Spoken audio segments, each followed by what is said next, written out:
Beals.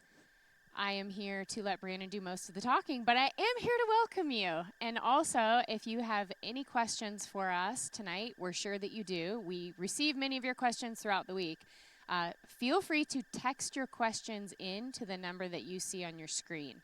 Anytime throughout our time with you, if you just want to text us a question, we will do our best to get to those and as many of them as we can. And so that's about all I'm going to say for at least a few minutes. You can go ahead and take it away. Why don't you pray first? All right. I would love to pray. God, first of all, we just declare that you are fully in control of our circumstances, and you are so good to us that you show us over and over that you've completely got us, that you're taking care of us, and that you have a plan, and this has not caught you off guard. And we've been saying that, we'll continue to say that. So we just say thank you. And we know that you have a way forward for us. And so as we unite together, our hearts and our vision and our planning, we just say thank you that you are in the midst. And would you put your blessing on everything that we do here tonight? Amen.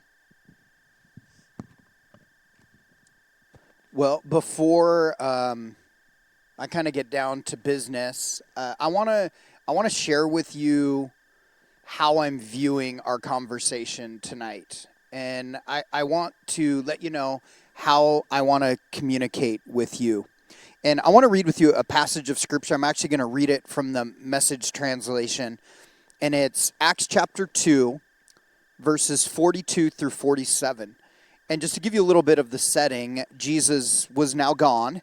And the disciples, now the apostles, were ministering, and the church was under persecution, but it was really exploding and growing rapidly. And Acts chapter 2, starting with verse 42, describes the spirit of the people, describes the way that they interacted with each other. And again, I'm reading from the Message translation, which I love the way it describes it. It says this. It said, everyone around was in awe. All those wonders and signs done through the apostles. All the believers lived in a wonderful harmony, holding everything in common. They sold whatever they owned and pooled their resources so that each person's need was met. They followed a daily discipline of worship in the temple, followed by meals at homes. Every meal was a celebration, exuberant and joyful, as they praised God. People in general liked what they saw. Every day, their number grew as God added those who were saved.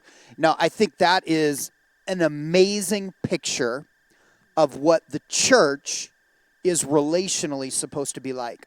So, before we started this recording, and you need to understand that Di and I there's no one here. We're talking to a camera, even though we know that over the next month, possibly thousands of people from many states and maybe even other countries will watch us share, specifically to those who call Venture Church their church. So just a unique setting for us. But before we came and did this, I watched an interview that Chris Boone had done with my kids. And as part of our online content, Chris will do these panel discussions, and he wanted to talk to the PKs and get them. And so as I listened to this 30-minute unedited interview with my kids, I was nervous because I thought they were going to make fun of me. They did. But beyond anything, it was so fun to hear how much my kids loved being pastors' kids and how really proud of Di and I they are, and because the feeling is very mutual. I mean, we love our kids. We are so incredibly proud of our kids, and just like I know that you are with your kids. I mean, when you think about your family, you think you want the dreams of your kids to come true. You probably, when you think of your kids, you probably think, I want my kids to exceed anything that I have ever done. In fact, I want to give them opportunities and set them up in ways that maybe you never were. But you want like the absolute best. You believe in your kids, and and things. That's how much you love your family. I want to talk to you as if we are family. You see, there's something interesting about my kids, and Di and I thank Jesus for them all the time, but we didn't choose them. You know, God gave us those kids. I didn't have a choice. And I'm thankful for them, but there's something unique about you and I, that we chose each other. We are a chosen family. If you are a part of Venture Church, we chose each other. We weren't forced to be in relationship. It wasn't by some cosmic chance that it happened, but we chose to be family. And I want to talk to you today as if we are chosen family. So when I talk to you, I'm not going to talk to you like I'm the CEO of a company. I'm not going to talk to you as if I'm the president of an organization. I'm not even going to talk to you like I'm the pastor of your church. I want to talk to you like we're family. We are brothers and sisters. So I'm going to talk to you like I would my biological family. You're my chosen family, and I'm your chosen family, and Di is your chosen family.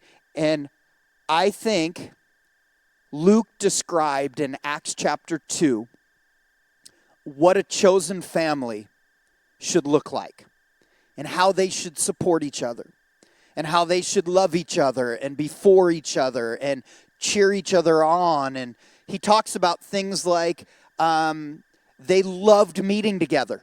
They loved spending time together. It was full of exuberance and joy, that they made sure that the needs of everyone in their family were met, that they were willing to sacrifice on their own so that others' needs in their family could be met. Then it actually describes that when other people that weren't a part of them would see the way they loved each other, they wanted to be a part of it. And as a result, their numbers grew daily. And so for the next 20 minutes, I want to share with you an update on our family. And this is a weird setting. I mean, normally we would do this on a Sunday night, and it would just be for the owners or the people that are diehard a part of our church. And I know that anyone, and probably there's lots of people, and you've never been physically ever in one of our services. So I know this is a unique setting. But I want to talk to you about serious things and an update of our church. But I'm going to talk to you from the perspective of you and I are in this thing together, that we are family, that we have chosen to love each other, that we've chosen to support each other, that we've chosen to be in relationship with each other, that we've chosen to be in this together. So I'm just going to dive right in. I just have several things I want to talk about. And I want to say this. When we've chosen to be family based around our three values.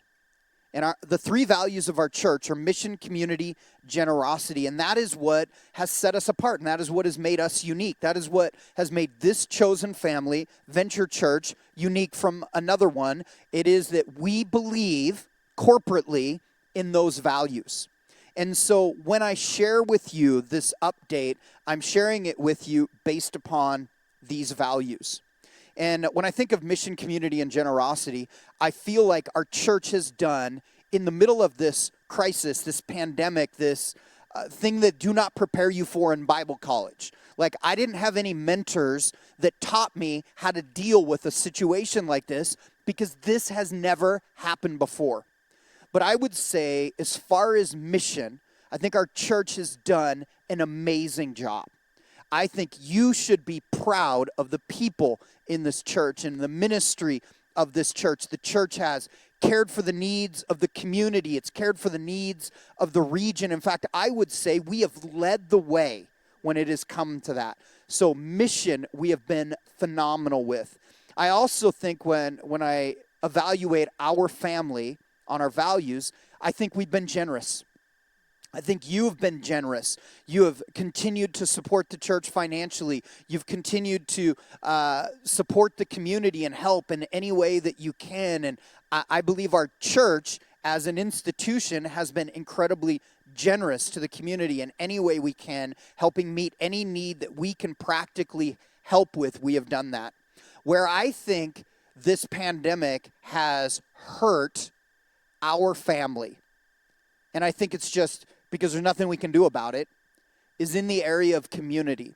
So a lot of what I'm going to talk about today is how do we make sure that over the next several months we continue to embody our value of community, that we want to be in relationship with each other. We want to stay connected. We want to feel close to each other. And so that is how I'm viewing this. So now I want to give you the update, and I'm sorry that I even took 10 minutes to say that, but that was really heavy on my heart. I want to give you a staffing update. And I want to say first off that we, from the very beginning, had to lay some staff off. We anticipated that the church was going to take a hit financially. We also knew that we had some staff that were part-time and they were Sunday specific.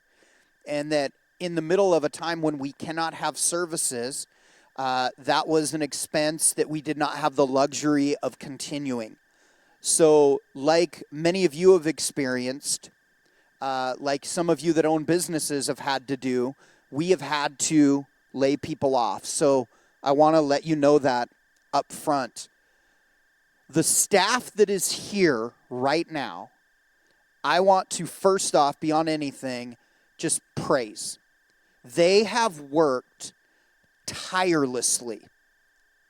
They have worked harder over the last 6 weeks than I have seen this staff work ever. In fact, I would say this has been the hardest working that we as a church staff have ever had to be in the history of the church, including the days when we were launching this church.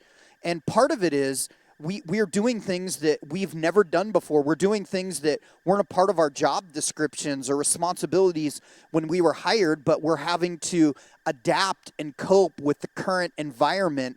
So I just want you to know that our staff is working exceptionally hard.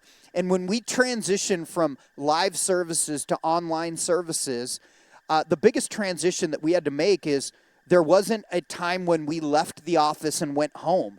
Because when you're online all the time, nonstop. And so we finally had to all discipline and train ourselves that at a certain point in the night, we had to get offline, stop responding to people, because we found ourselves working from the moment we got up until we went to bed at night. So I want to say I'm super proud of my team. They have worked incredibly hard, and honestly, they are worthy of a lot of thanks. So if you would do that, that'd be great. So that's an update on my staff. I want to give you an update on the church's finances.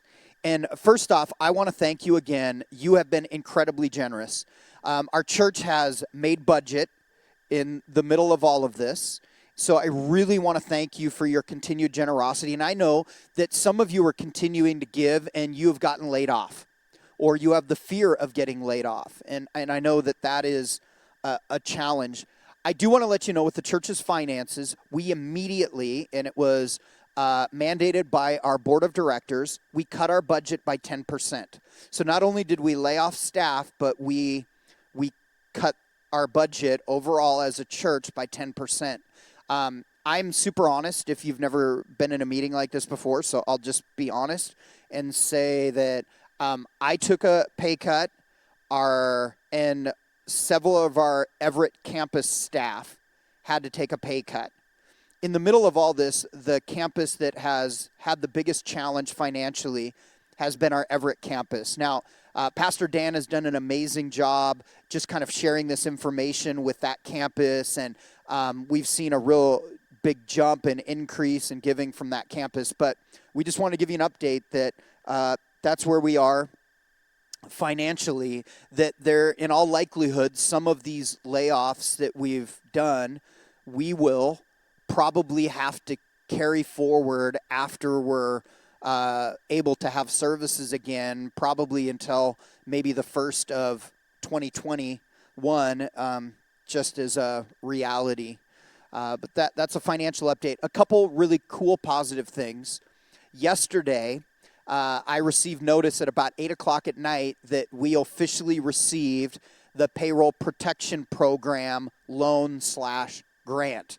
So that's an exciting thing that is going to help the church navigate through the summer as we continue to be in quarantine.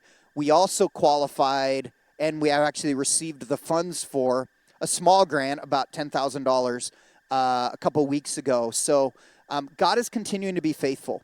And as you and I continue to be generous, God continues to bless the church, and he is faithful.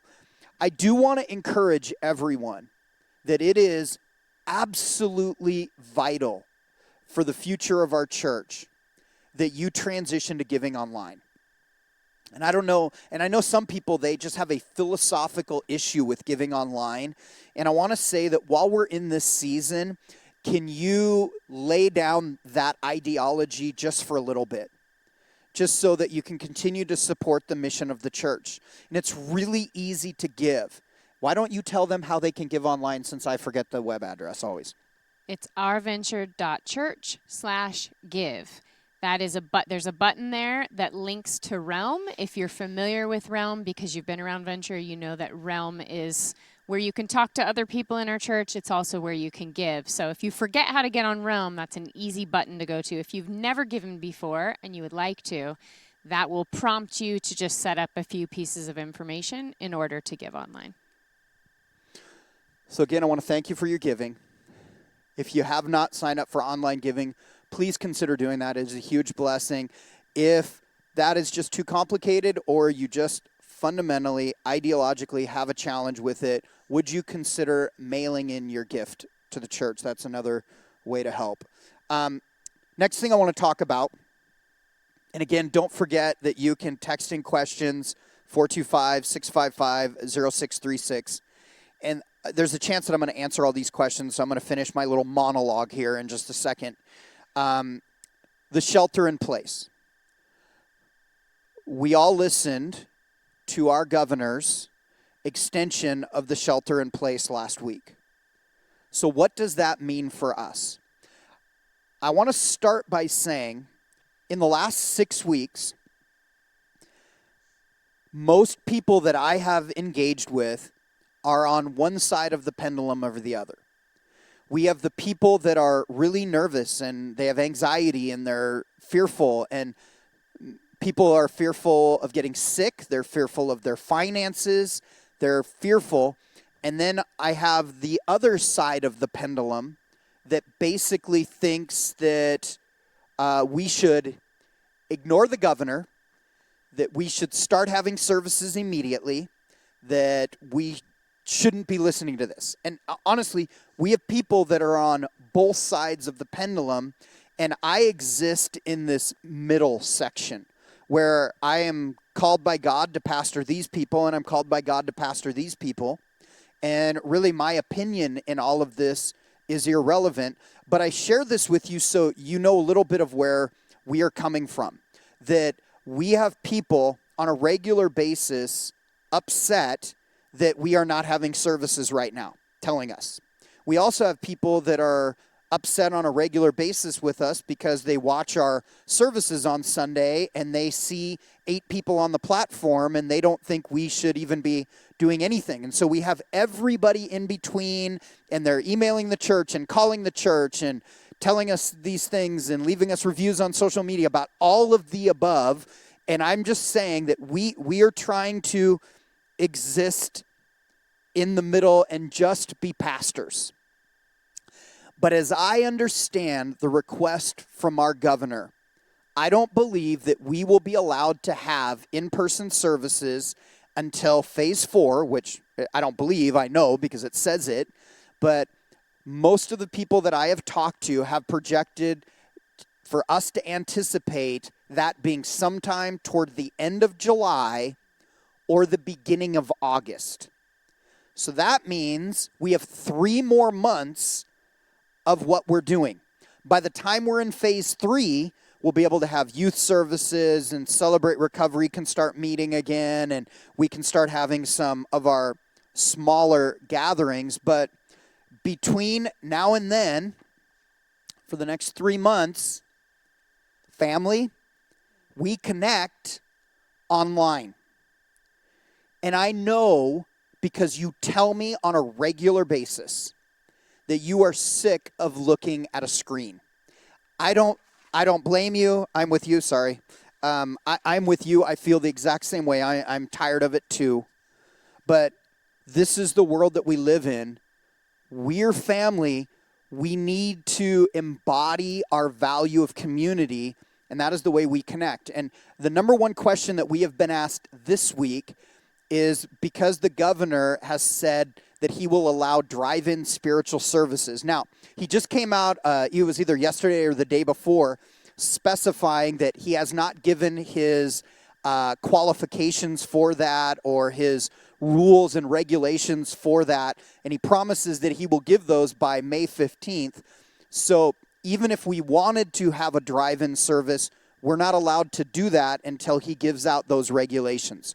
So I want to answer the question right now that I've been asked: why don't we immediately shift to drive-in services like several other churches in our community have done? Now, you got to remember what a drive-in service is. They set up a stage, they amplify the music, and they broadcast it on an FM station. We are in a neighborhood. Our church is in a neighborhood. In fact, our Everett campus is in a neighborhood, and our Mill Creek campus is in a neighborhood. If we broadcasted or amplified music, you would be able to hear music in our Mill Creek campus all the way into the apple tree development and down to Albertsons and probably all the way to Seattle Hill Road, and our neighbors would be livid. They would never allow us to do it. So that is one reason why it's really complicated for us to do drive-in. We've had people say, well, if you can't amplify music, why don't you go rent a school? Why don't you go rent a park? Or why don't you do it at Bob's Farm? So I think those are valid questions too. And we did research on this. And we concluded that for the 13-week period of time that we're looking at, that it would cost the church over $35,000 to rent equipment, do what we needed to do to be able to do that in a time when people are losing their jobs, and we've had to cut our overall budget by 10%. We have staff members that are taking salary cuts. We felt like an expense like that was possibly not something that we should seriously consider. Not to mention the time commitment to put our energy there in a work week that already is quite hefty. And so I want to, just to kind of piggyback on what Di said. Again, we're talking as family here. In our family, we have many of you that are still working from home. But you're working from home in an environment you weren't ready for, because your kids are at home and you're also having to be a homeschool parent at the same time. So not only are you having to work your job, but you're having to be a homeschool parent. We also have some people that got laid off and they're just home and they're going bonkers just being at home. And I understand all of that. Now, remember, our staff, we are working more hours than we've ever worked before. Oh yeah, and our kids are at home. And we have many of our staff, they're all of a sudden homeschool parents right now. And so now the thought that not only are we going to do this expense, but we're going to add on this massive extra workload for us in the middle of it. We have concluded that we do not think it would be wise. That we think the financial cost and the cost of energy is we just can't pull that off. So, moving forward, what does ministry look like? So for the next 3 months, while we're still in this shelter-at-home situation, what does ministry look like? Several things. Number one, it's online. We have to be online. And I'm going to talk about that a little bit more in a second. Number two, We are going to do a pseudo version of the drive-in church. We are going to open up our parking lot, and at the 9 o'clock service and the 10:30 service, we will have an FM frequency that will broadcast what is taking place live in the auditorium. And we'll have people out in the parking lot greeting people after the service. Di and I will go out, wave, and say hi to everyone, and our worship team will go out there. So there will be that option. Now, because our governor has not given out the regulations, we cannot start that until the Sunday after Mother's Day. So it will be, I forget what the date is. 17th. The 17th, sorry. So on the 17th. That's what they keep me here for. Yeah. On the 17th, you can, if you just need out of the house, you need to experience the service in a different way. You need to see people. Community is a super big deal to you. Please come, drive into the parking lot, turn on the station. We would love to see you. We can't high five you, but we will pretend high five you, pretend fist bump you, pretend hug you, all of those things. We would encourage you to do that. So ministry online, we will open up the parking lot. One of the things that we decided as a staff to start doing, and this starts on Mother's Day. So every Sunday, we are opening up the parking lot from 12 to 2 in addition. And from 12 to 2, we're going to do something fun, like this Sunday to honor all the moms. And you know, Mother's Day, Father's Day is always a big deal at our church. So we are going to do a drive-through Mother's Day experience. So families, put your mom in the car, drive to the church. We're going to have an area where we're going to give them a gift. We also have an area that they'll drive through and we'll take pictures. And we have another area that we'll drive through if they want. We'll pray for your family. And it's just kind of this drive-through experience from 12 to 2. And we're going to do something creative every single Sunday just so people can watch the service online, hop in their car, get out of the house, come see people, and we'll do things like give communion emblems to people then, all kinds of different ideas. Then lastly, what does ministry look like? Growth groups. We are entering into a new growth group season, and now we need to do a really good job with community. So family, we need to stay connected. We need to stay engaged with each other. We need to stay in relationship, and we do that through growth groups. Now, growth groups are going to look different because they're going to have to be probably begin through Zoom. Then eventually, as things start lightening up, and by the time we get to phase 2, we can start maybe meeting in people's backyards. Why don't you just take a second and explain growth groups? Yes, the heart behind it is we all feel completely cooped up in our homes and we just want to be free. And there doesn't have to be an agenda. You don't have to come up with curriculum. You don't even need to teach anything. You don't even need to lead anything. You don't even have to have a specialty group like let's go do this activity, although you can. We just all need each other. One of my growth group team leaders said this, and I think it's so wise. He said, everyone that's been through trauma needs to talk about it. And in a lot of ways, what we're experiencing has been traumatizing to us. We've experienced the emotions of grief. We're dealing with the sadness of the things we've lost. And a lot of people even feel guilty that they feel those feelings, but they're all normal and we all need to process them. And you've likely exhausted processing them on whoever lives in your house with you or whoever you call regularly. So just being able to sit on someone's back deck or in their backyard with good distance between people and just talk and just tell stories and just be around people is all we're looking for. So we're really calling this season of growth groups, we don't need leaders, we just need people who will host. Would you host 8 people in your backyard or 7 people? Or if you feel more comfortable at a park, in a public place, or maybe you do want to go for a hike and have a small group of people go for a hike. We're looking for people that will just share their life with each other because we all desperately need that. So to do that, if you have an idea or you're willing, because really this is going to take an army of us if we're going to break into groups that are 10 or smaller, which is what we're doing. So I'm looking for 50 or 60 people who will say, I'll host a small group of people. We're hoping to launch at the latest by June 7th, but somewhere in that first week of June. And we're hoping to go to mid-August, although if you can only do 6 of those weeks or 4 of those weeks, we'll take what we can get. But all you have to do is email groups@ourventure.church. Groups@ourventure.church. If you can't remember that, you can go to the groups page of our website and it'll walk you through how to start a group. So we would love your help. It's so important. So I want to, before we transition to questions, I want to share with you how you can help our family. And I have several thoughts. They're really practical on things that you can do to help me and Di and our staff, how we can all help our chosen family. And I want to start off just by talking about like one of my absolute favorite people on the planet. And that is my hairstylist, Lindsay Gibson. So I love Lindsay, and I have known... You clearly haven't seen her in a while. I'm going to get to that. So I have known Lindsay since before her and Nathan were married. I met them because I was given the privilege of doing their pre-marriage counseling. I watched them come to faith in Jesus. I had the privilege of performing their wedding ceremony. Their kids, we've had the privilege of dedicating their 2 beautiful girls.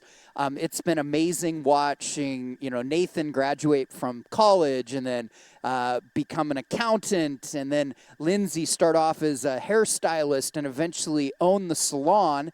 And I am going to wear a hat. You're probably going to be stuck seeing me preach in a hat because as my hair gets really long, my wife refers to it as I grow a hair helmet. So you'll probably will see me, like Morgan's always wearing a hat, but because he doesn't have hair, I'll be wearing a hat because my hair turns into a helmet. And so I just wouldn't cut my own hair. I wouldn't have somebody else cut my hair right now because Lindsay's family. And I support Lindsay, and I'm really praying like crazy that her salon can open May 31st. And if it opens May 31st, I will be waiting 2 hours before that place opens to get in there. But I do that because I support Lindsay's family. And I want to do whatever I can to help her family and help her business because she's family. And we love family, and we help family, and we support family. And now I want to tell you how you love and help and support our chosen family. Number 1, we need you to continue to give. We don't talk a ton about giving at our church. It's not something that we hammer because we all understand the principle of generosity, and our church is generous, but you can continue to give. That is a big deal. You also help our family by not only considering hosting one of these growth groups, but participating in it. You might say, I don't need this. I'm connected to people. I've got things, but there are people that need you.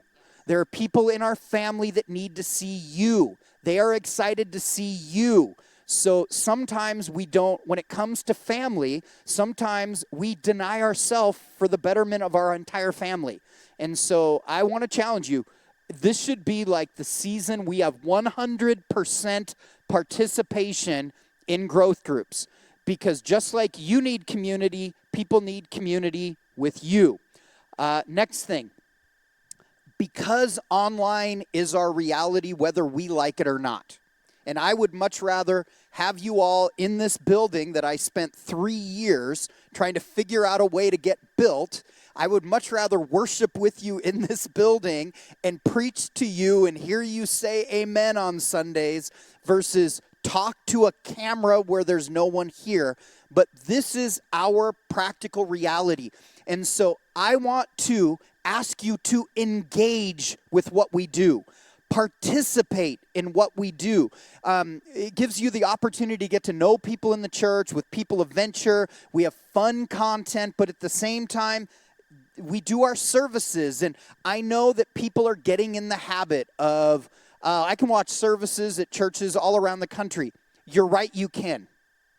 And I don't have any problem with it if you do it, as long as you watch ours too. And I'm, as your pastor, asking that you would continue to engage with your church, with your family. And I could use a million examples, but when I love to travel, And every time I get on an airplane, I check to see what type of airplane it is. And if it is a Boeing airplane, I am like, I fly Boeing.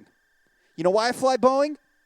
Because a third of you work at Boeing, and I support my family. And I feel like if I'm flying on Airbus, I'm cheating on my family. And I just say, I obviously say that tongue in cheek, but there's 20 farms in Snohomish. I go to Bob's farm. Bob and Sarah, family. I could go on and on and on. We are family. This is your church. Engage with your chosen family. At the same time, encourage each other. You need to be sending text messages to the staff telling them they're doing a great job. You need to be sending a text message to your friends and telling them, you're going to make it. Can I pray for you? You need to go out of your way to be in community and connect with people and encourage people. That is super, super helpful. We want to make sure that in the middle of all of this, that we don't miss someone. That we don't forget about someone, that even though we can't be together physically, we are family. We love each other. We are still together. I also want to ask, and this is the last thing, I want you to be excited about what the church is doing in the middle of this.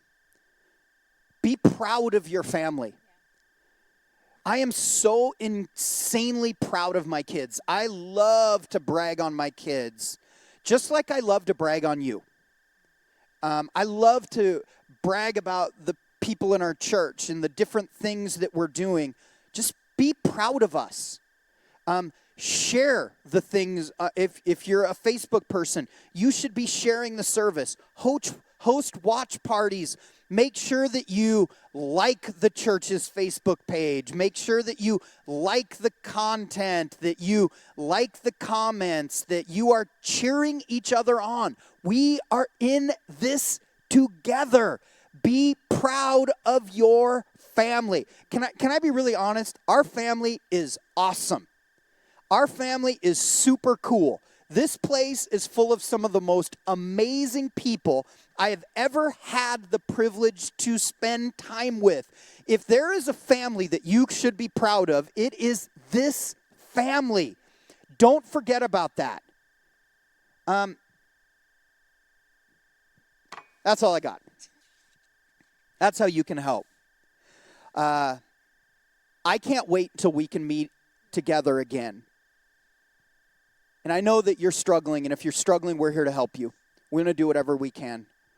And I want to thank all of you that have gone out of your way to encourage the staff. And many of you have done an amazing job with that, and I really thank you for that. Our church is blessed. I am blessed to know you. Di is blessed to know you. We love being your pastors. And we just want you to know we're here for you. Now I will pause, and I will allow Di to answer questions for a while. All right, I will read the question first, and then we'll do our best to tackle it. So the first question is, how many staff were laid off or took pay cuts by campus? There were, I don't know every campus, I would just sum it up by saying that every campus laid off their Sunday-specific staff. So obviously, most of those are a part of our central campus, but every campus has done that. And really, I want to just say this, and I mean this in the most loving way. We're one church, so it kind of is irrelevant by what campus we had to lay off all of them. I'll read the question for you, because then you'll have to answer it. With the PPP loan in place, will the people who have been laid off or took pay cuts be restored back to pre-COVID levels? Some, yes. A lot of it is going to boil down to where the church is at financially afterwards, and this is honestly it's more of a question of the overall budget. If our giving stays steady, yes. I mean, once we start having services again, we need all of these people. If our overall giving and income decreases, some of you are into the stock market like I am, and you probably just saw that the recent report from Disney is that their overall income is down 91%. If we have something dramatic happen like that, then no, but we'll do our best. Is the grant a true grant or a loan that needs to be repaid? Let me bring up one of our trustees and allow him to answer what that question is. Do you want to hand me your mic? This is Nathan Gibson. He is the proud husband of the Lindsay that I was just bragging about.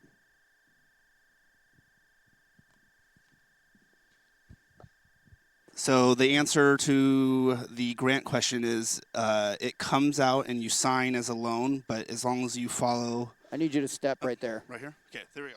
No, right in the, I can't touch you, so right there. This there you one? go. Okay, so... There you are. So, yes, the loan it starts off as a loan, but the stipulations of the loan allow, as long as we follow certain rules, for it to turn into a grant, which obviously the goal is to turn it into a grant. We're supposed to look at that camera now? Okay. Look left is what I'm being told. All right. We're so high tech. Is that all you got for us? That's all? Oh. Don't go anywhere. We might still need you, Nathan. Stay close by. Are you going to read the question? I'll read the question. How does the capital campaign finances look? I honestly haven't been paying as much attention to that, to be honest with you. Where am I supposed to look now? I'm being told it looks... All right. I'm being... Okay. I haven't been really paying attention. We've been more concerned with the overall, just kind of general fund tithe giving, so I haven't paid attention to that as much. Yeah, sorry, I don't know how to answer that. Can you answer it? The encouragement as a trustee to everybody would be, if you have commitments towards capital campaign, is if you can afford to keep giving towards the capital campaign, we need to keep giving, because that is a part of our commitment towards the loan. All right. Will the drive-in services be limited to Mill Creek, or will there be an option in Everett? So starting probably by the 17th, when we start having the drive-in services, most of our full-time staff, including Dan Hammond and Chris Cruz, we will all be here in the building producing the services or greeting people in the parking lot. So Dan and Chris will be here ready to greet you in the parking lot, but we are going to do the drive-in only here due to technology challenges and because of the amount of effort it is to put on all the online services. We want to kind of pool the resources of all of our staff together, but yeah, you'll have the opportunity to see Dan and Chris and the Everett team. Can we use the parking lot for social distancing, coffee, meetups, meet each other, say hi, friend gatherings, et cetera, et cetera? The answer to that is absolutely. Yeah, absolutely. Please do. Please do.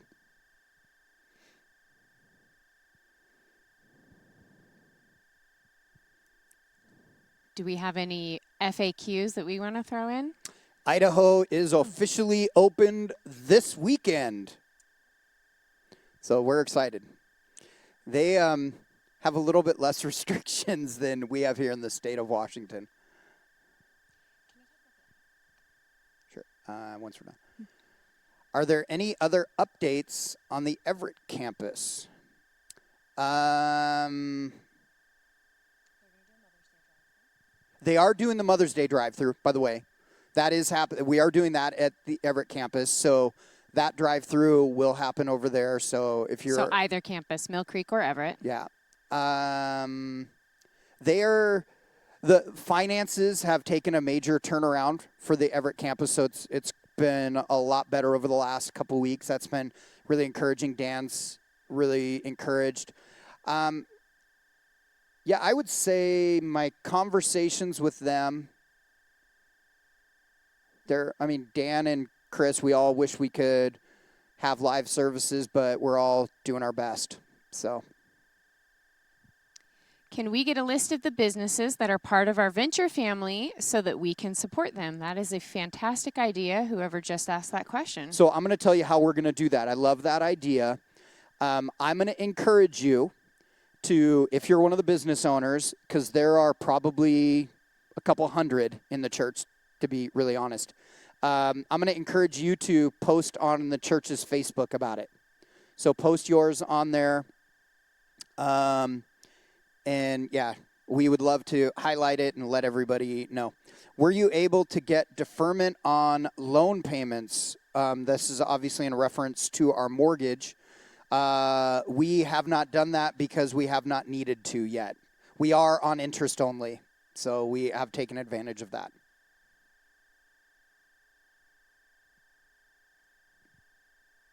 If we go back to the list of local businesses, are we going to compile a list that we could also make available?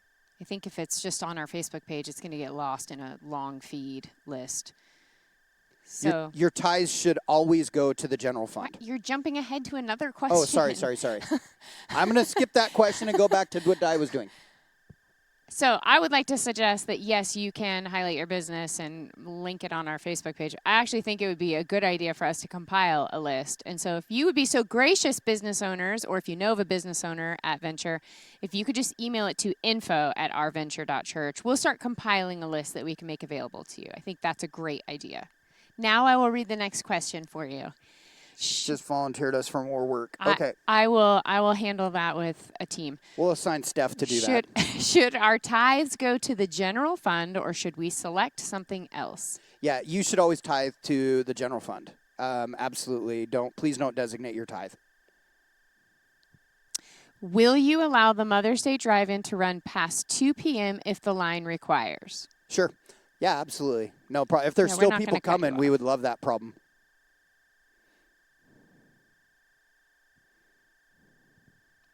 While we're waiting for another question, maybe I will just mention another project that we're working on here. As we look ahead at the future of Venture Church and how the world will be different when we do meet together again, as in the chances of having pens on your seat that other people have touched probably don't exist, or passing an offering bucket is probably not a good idea, and maybe even handing out programs, and then you wouldn't have a pen anyway. So we are working right now on developing a venture app. That should be ready at the very latest by mid-June. We're shooting for the beginning of June. And with that app comes a new website, and the two things will integrate together.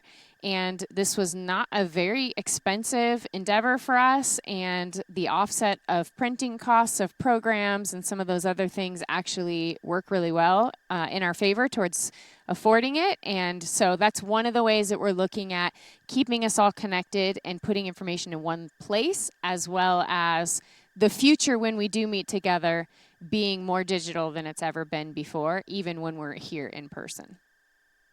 All right, next question. How can we help those in our church who are going through a tough time, specifically with meals or other needs? And I think that's probably a great question, and a question that the majority of you probably have. How do we find out about people that are in need, and how do we help people that are in need? And I think that is another great reason why you need to stay engaged with everything that we're doing, because that's how we communicate it. We're communicating it on Realm. We're communicating it on our Facebook. We are letting, if we have a need, we are letting people know through that. And so that's how you can help. You can stay engaged in that. And also, if you do have resources, please let the church know, whatever it is, and we can try to connect those people and network for you. And the way that you do that is there is a page on our website called Hope Starts Here. And it has a link for I can fill a need, or I have a need. And if that's, of a need, that's where to put it. Nicole Butcher and Cassie Harrison have been champs in this department. Chris Cruz has been really involved. I mean, they are all over the place meeting needs that make us really proud. So yes, we want to help, and yes, we we will take all the help you have to offer. Next question, how is the PPE being used given the layoffs? Is this supplanting giving or the capital campaign? Sorry, that was worded really oddly. It's just using to offset any shortfalls that we have. So that's the way I would explain it. So again, we cut the budget by 10%, any shortfalls. What are the groups that can be opened when we reach phase 3? Groups of up to 50 people? Yeah, that's where I think, if I'm pretty sure that's phase 3. We're going to open up Celebrate Recovery. In fact, Daniel and I are meeting next week to talk through that process. The youth ministry will probably do a couple services a week. And honestly, we'll probably open up most of our groups at that point. How are you and the staff doing with all of this? It's such a sweet question. If you could hear in the room, there's lots of weeping and gnashing of teeth. No. I think we are in many ways like all of you. We go through a range of emotions. I've told a few people that at any one moment, one of us here might be saying, "We got this, guys," while someone else is just dragging on the floor.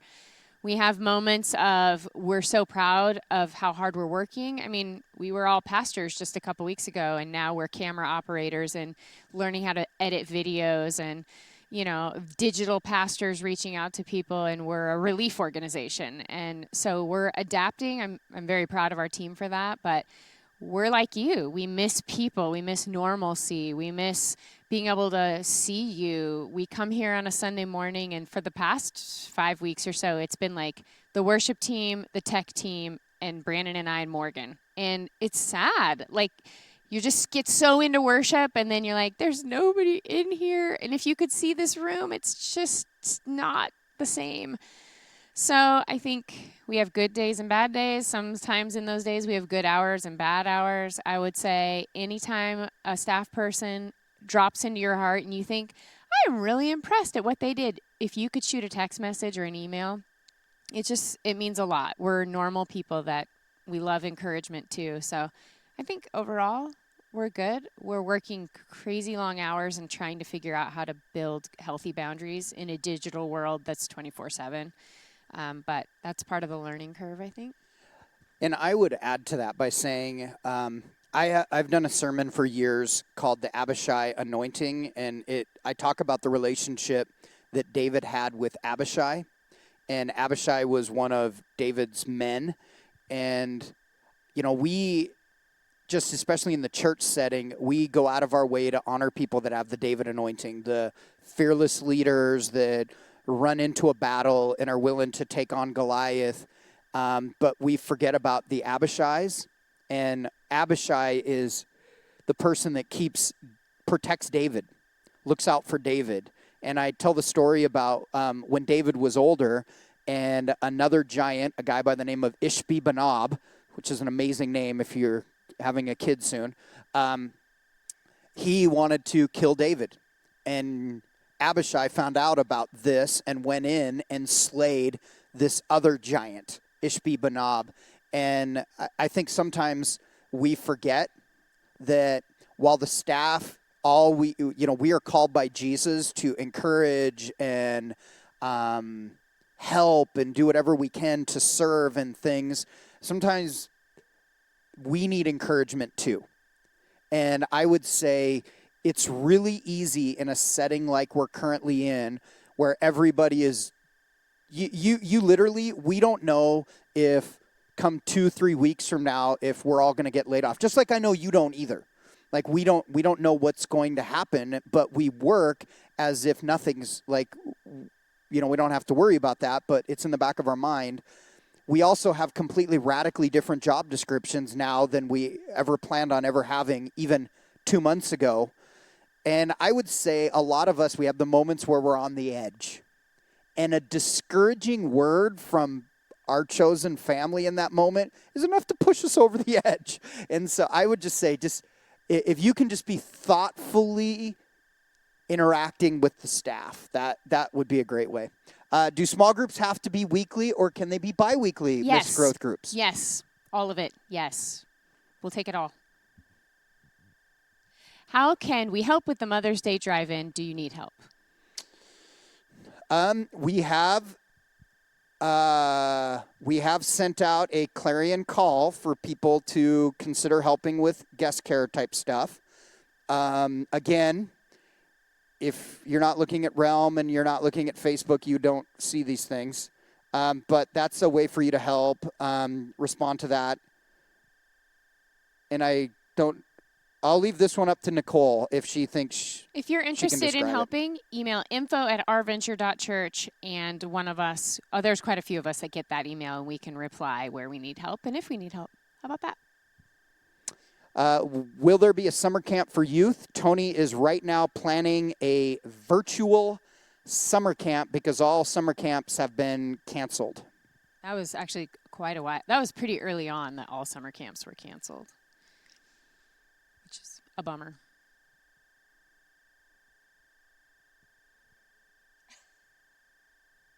That says that's all we have for now. All right, well. Do you have any closing thought that you want to share? I think I already just partially said this, but I'm just ridiculously proud of our team. And I have watched our team come alive with creativity and willing to do anything to help and jumping in on anything. And I would even go so far as to say to the wives of our staff or the husbands of our staff who are watching, thank you for releasing them and letting them meet the needs that we didn't know were going to exist. Because remember, we moved into a building before this. So many of us haven't even taken a break from moving in. So I'm just ridiculously proud. Pray with me that Jesus blesses our team for their selflessness and that they sleep well at night and that anxiety stays at bay. And yeah, we're grateful. We're grateful. You guys are awesome. Many of you are cheering us on. We're so grateful. We're blessed. Yeah, we do want to say we feel really terrible for parents of seniors and how this has played out for your seniors, but we want to do our best, and we're actually partnering with the community to help figure out like a virtual graduation. Tony's working with the city on that. Drive-through. We're talking about a drive-through graduation. Yeah, we feel for you guys. We really do. It's been the weirdest, craziest 2 months. And there's so many other things like that. Babies that have been born that we couldn't go visit those families in the hospital. People that or are hold sick the in the baby. hospital that we can't visit. Or someone, people who've had surgery, or weddings that are now being postponed or canceled and turned into immediate family only. Like, we hurt with you. We've all lost a lot. And again, I will just say, we all need an opportunity to process that. So I strongly encourage you to participate in a small group, and I'm going to do my best to provide as many options for you as possible to keep them as small as possible, but I also need your help to do that. So we need each other. We need each other now more than we've ever needed each other before. Even we need people to talk to and process with. So if you will help with a growth group, those are my heroes right now. When Di and I were young. I know. We're not young anymore. I think I'm still like 25. I'm young at heart. When we were young and dreaming and, kind of starting off life together, and we were just dead broke.